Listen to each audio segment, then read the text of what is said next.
All eyes ahead for 2019. We're here to report on the future of the Dallas Cowboys. We move forward with new coaches. We break down the draft, fine-tune the roster, and ask who's getting paid and who's got to wait.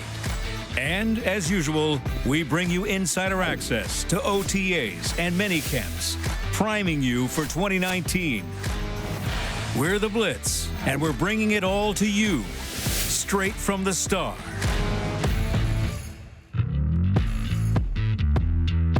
It is week 10 of the Blitz already. It is hard for us to believe, but Bill Jones, we have got a lot to talk about today in this show. We have film breakdowns coming. We're going to break down everything about the draft and tell you about these key dates coming up for those players that are getting in here next week. This is the calm before the storm. It is, and it's almost like halftime of the offseason. Really? We spent the first half of the offseason projecting who might become Dallas Cowboys. Now we know who's on the roster. Now the second half of the offseason, they're practicing plays, and we're trying to figure out, okay, who's going to really factor in this coming season. And just a refresher, here are the 2019 draft picks for the Dallas Cowboys. We will break it all down for you, but a lot of these, Bill, were pre-draft visits. It's like they really had time to dig in without having to spend time in the first round. You can tell that they had a master plan of what they needed going into the draft, and one of those starting up right at the very top was Tristan Hill, and not just for this year, but for the next 4 years. While Tristan Hill is a Dallas Cowboy, if you look at the inventory on that defensive line, especially the defensive tackle position, a year from now, there's a lot of expiring contracts right there. So that was a need position, but they expect him to be able to contribute right away in a rotation on that defensive line. And then with the second pick, Connor McGovern as well. Lyle Collins is a free agent after this season. It's going to be interesting to see how that thing shakes out beyond this year. And you do feel better, Bill, when you go onto Google and you look up the past 5 or 6 years of the Cowboys draft classes. They have drafted very well and put themselves in a good position. That's exactly right. The other thing is, I'm looking forward to a guy like Michael Jackson, the cornerback out of Miami, who is going to have a real opportunity in the preseason, getting opportunities because Byron Jones has his hip surgery that he's coming off of. He's going to be inactive for the most part until we basically get to training camp. So on day 3, when the draft starts to wrap up, you see scouts going up and down the halls, calling players that they know they want to sign during the free agent period right after the draft. Do any of these names really stick out to you, Bill? I know one of them will. Well, most definitely one of them will. In fact, several of them will. Larry Allen Jr. at the top of the list. So, yes, that is the son of the Hall of Famer, Larry Allen Sr. How about Jalen Guyton, wide receiver from North Texas? Daniel Wise, defensive end. Guyton is from Allen High School. Wise, the younger brother of Dietrich Wise of the New England Patriots, from Hebron High School right here in the Dallas-Fort Worth area. And Mitch Hyatt, the Clemson tackle there. I know that they had a draftable grade on him, and he was a 4-year starter at left tackle for Clemson. National championship under his That's right. belt as One of as many well. Clemson guys as you can get. Absolutely. We're just getting started here on the Blitz, but coming up for you, we're going upstairs to the bullpen to check in with Rob Phillips. We'll put him on the spot, ask him what he thinks about these draft picks and much more coming up. The Dallas Cowboys Blitz is brought to you by AT&T. More for your thing, that's our thing. And by Dallas Cowboys Football Club. For the ultimate Dallas Cowboys experience, tour the Star in Frisco, where the Cowboys train and work. For more information, visit thestarinfrisco.com/tours.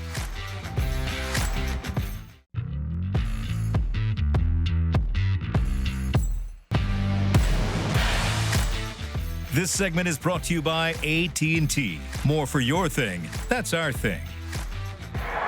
How about them Dallas Cowboys? They were looking for that impact 3 technique. Plan going in was to try and get a true number 2 behind Ezekiel Elliott. The story of this draft was the Cowboys not reaching, not doing anything out of character, but picking truly the best player on their board. Well, Bill Jones, it seems like the Cowboys are in that championship window. They're right there, so you hope that something in this draft is going to be the key that elevates them to the next level. And, of course, it was that first-round draft pick Amari Cooper. They got him in that position. Forget, we're counting that, yes. That's right. So what about the second-round draft pick and the rest of the draft? Let's go into the bullpen. Let's bring in Rob Phillips of DallasCowboys.com to talk about it. And Rob, for starters here, just sort of an overview of how the Cowboys did back on draft weekend. Well, I think Lindsay said it. I think they covered enough needs in free agency and the trade for Robert Quinn on the defensive line to pretty much pick best available. There's always need that factors in. They needed some depth at the running back spot. They needed some depth on the D-line, and they eventually addressed safety. But other than those spots, I think they felt pretty good about it. And when you look at some of their picks down the line, I think it reflects that because they didn't really look at needs. They got a lot of what they felt like was a lot of value. Rob, it was really no secret that the Cowboys were eyeing Tristan Hill. He was here for a pre-draft visit. He spent lots of time, his 21st birthday actually, with Rod Marinelli. But realistically, what message does this send to the defensive line, and will he be a day one impact guy? Yeah, he and Rod became BFFs. You know, when Rod came down for his pro day, and I don't know about a day one starter. I think they have depth, health willing at defensive tackle. Antoine Woods got the shoulder surgery in the offseason. Malik Collins has been injured at times throughout his career, but this is a guy I think at least at 2020 he's got a shot to be a starter. They looked at it and thought, okay, a disruptive three-technique tackle probably can't stretch past the second round. And like I said earlier, Rod fell in love with this guy. 310 pounds, a guy that can push the pocket, really agile when you watch him on tape for his size. They feel like that's a good value in the second round, and somebody that can develop has some upside as well. Going to be interesting to see, Rob, if they are still BFFs about 3 weeks into training camp. Good point. The Oxnard portion of training camp. All right, let's move on to the third round. And that blinking light, as Jason Garrett put it, take me, Connor McGovern. It does make things a little bit more interesting on that offensive line. Certainly adds depth there. Follow the blinking lights, right? That's what Jason Garrett said. And what he was referring to was, as Lindsay said earlier, best player available. And this is my favorite pick because I don't think people looked at center/guard and said, oh, they got to get one on day two, one of the first two picks they've got. They just found a guy that they had a high second-round grade on, the last second-round grade that they had left on their board late in the third round. He's got guard flex, center flex. They feel like Travis Frederick will be ready to go coming off of Guillain-Barré syndrome, recovering from that. But this is a guy, when you look at the offensive line, they had a lot of injuries. Travis's issue as well last year. So you can never have enough depth there, and he does project as a potential starter.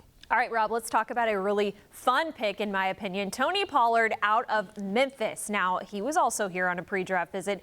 Great guy when you talk to him, but guess what? He can do it all. Running back, wide receiver, kick returner at Memphis in college. But this is a player that I think, Rob, fans are excited about, but they want to know that they are going to see more from him coming out of training camp. How much hope do you have that Kellen Moore may mix it up this year?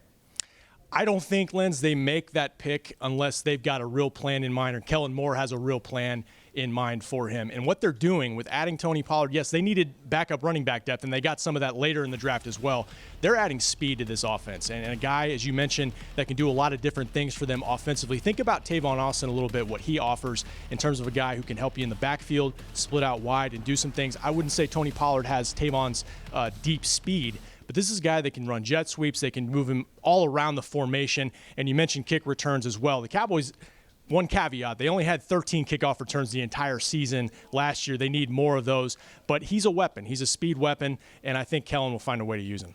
Okay, Rob's going to stick around there in the bullpen. We'll hear more from Rob and wrap up the third day of the draft and those trade downs by the Cowboys when we come back in a little bit. A lot of movement, maybe a dark horse from Rob Phillips. We'll see him later, but right after this, Bryan Broaddus heads into the film room and gives you these skill sets about these new Cowboys that you're going to want to know. Next. This segment was brought to you by AT&T. More for your thing. That's our thing.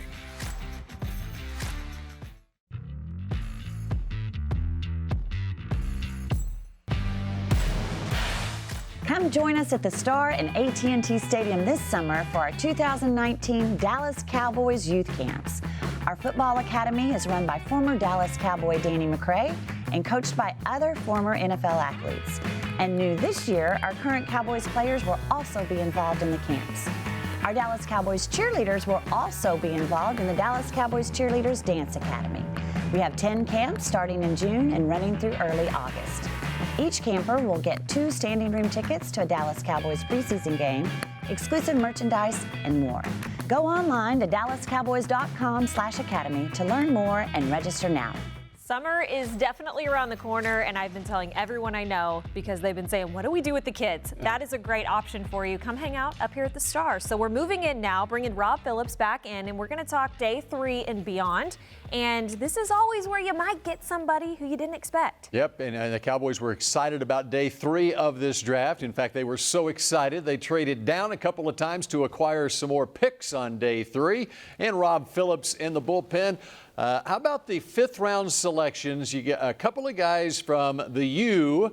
You have Michael Jackson, a cornerback, Joe Jackson, a defensive end, not brothers, but I guarantee you, Michael Irvin loved those 2 picks, right? The law firm of Jackson & Jackson, absolutely. Of course he did. Try to get some more Hurricanes here. And actually, Jason Garrett spoke to former Hurricanes head coach Mark Richt the morning of day 3 of the draft, just to kind of confirm what they thought about both guys. They both thought both guys presented good value. Michael Jackson fits that Chris Richard type of corner, 6'2", 210 pounds, can press. Rangy guy. And then, in terms of production, Joe Jackson, 24 sacks while he was at the U. They think he can develop into a left-end type prospect to compete for snaps behind Tank Lawrence. Well, continuing on day 3, many people might not know I'm talking right now to an A&M grad in Rob Phillips. Now, tell me about Donovan Wilson. There seems to be, although he had some injuries, a lot of praise around the way he carried himself in college and the leadership that he brought.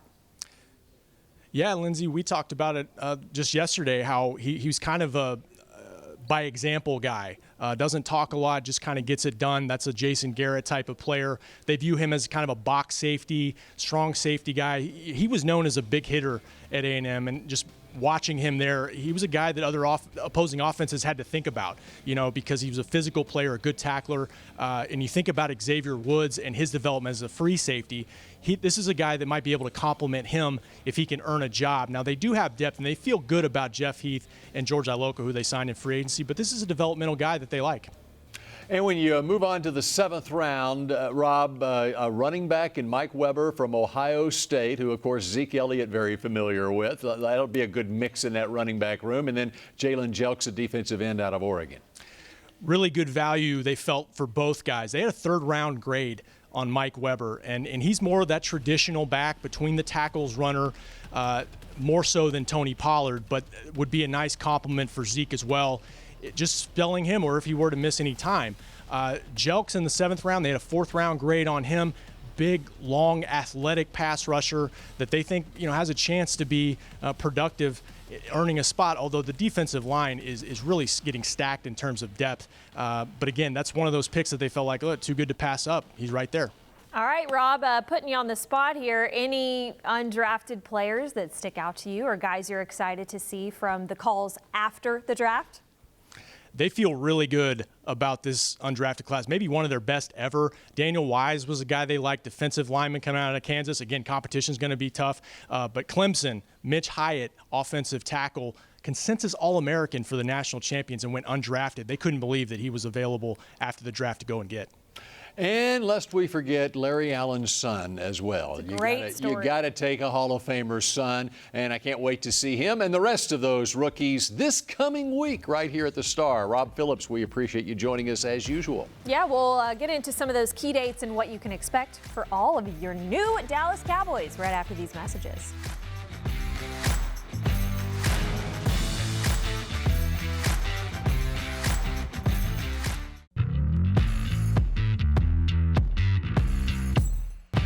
We are so excited to host Kaboo, Texas, May 10th through the 12th. This is our first ever music, comedy, and art festival, a 3-day-long event that will blend all of the 5 senses, have a wonderful entertainment, even a Basque pool, Vegas style, right out on the plaza, complete with humor meet entertainers, as well as great culinary experiences from some of the greatest chefs here in North Texas. Kaboo, Texas next week, and rookie minicamp. The rookies can go to Kaboo, Texas next weekend in Arlington. Then you got OTAs coming up For the next 3 weeks after that, the full squad mini camp coming up in mid-June, and we are headed for Oxnard on July 25th. It'll be here before you know it, Lindsay. So I'll be seeing you a lot at the Star for all these camps outside, bucket hats, sunscreen. That's right. It'll warm up here. It's going to be real warm. For Bill Jones, I'm Lindsay Draper. Bryan, Rob, everyone will be back next week with an update on these rookies getting here at the Star. Thanks for tuning in to The Blitz. We'll see you next week.